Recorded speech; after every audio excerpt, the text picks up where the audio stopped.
Hi வணக்கம், welcome to happy taste buds.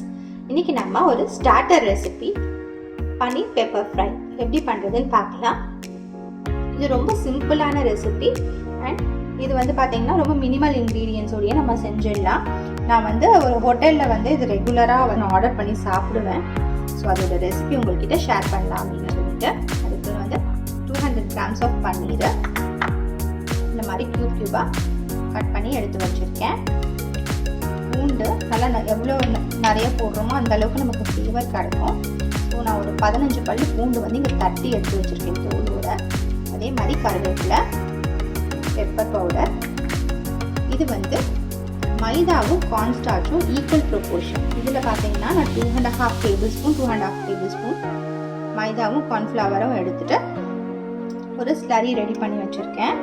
இதில் salt and pepper நம்ம ஆட் பண்ணிக்கலாம்.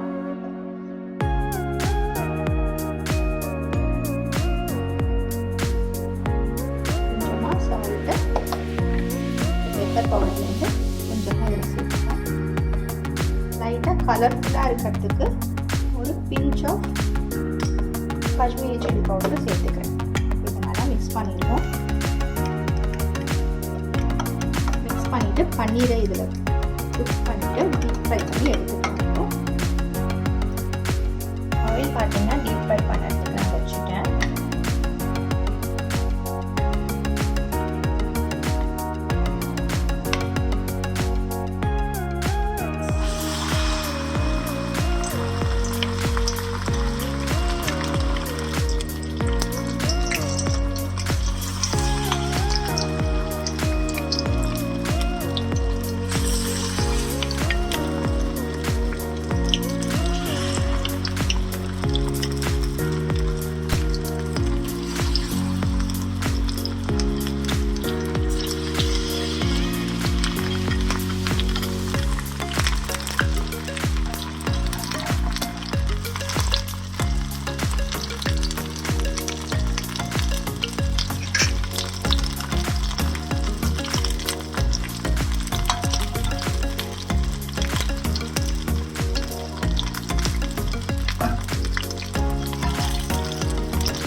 பன்னீர் எல்லாமே பார்த்தீங்கன்னா டீப் ஃப்ரை பண்ணி எடுத்து வச்சுட்டேன். இப்போ ஒரு பேன் எடுத்துக்கலாம்.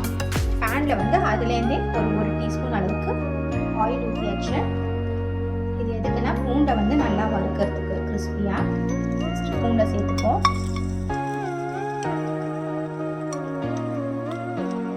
கருவேப்பிலை இதையும் சேர்த்துப்போம். ரெண்டுமே கிறிஸ்பியாக நல்லா வறுத்துக்கலாம். இது ஹை ஃப்ளேமில் ஃப்ரை பண்ணி எடுத்துக்கோங்க.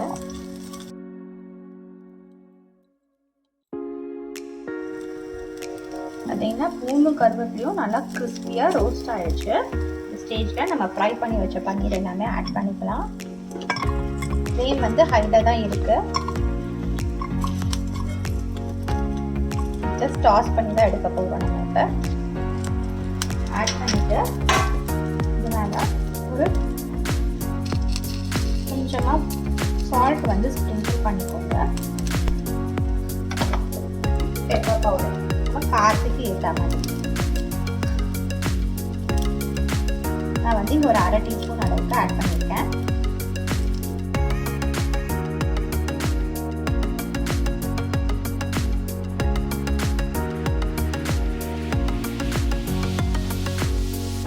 ஃப்ளேமை ஸ்விட்ச் ஆஃப் பண்ணியிருக்கேன்.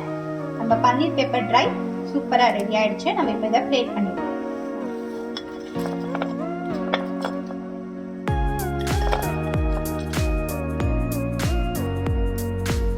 நான் இன்னைக்கு இதை சாஸோட சர்வ் பண்ணியிருக்கேன். ரொம்ப சிம்பிளான at the same time tasty starter. நீங்களும் கண்டிப்பாக ட்ரை பண்ணி பாருங்கள். ட்ரை பண்ணிவிட்டு உங்களுக்கு எப்படி வந்துச்சு அண்ட் எப்படி பிடிச்சதுன்னு சொல்லிட்டு எனக்கு கமெண்ட் பாக்ஸில் சொல்லுங்கள். இந்த ரெசிபி உங்களுக்கு பிடிச்சிருந்துச்சுன்னா லைக் பண்ணுங்கள், ஷேர் பண்ணுங்கள் அண்ட் மறக்காமல் HTB சேனலுக்கு சப்ஸ்கிரைப் பண்ணுங்கள். தேங்க்யூ.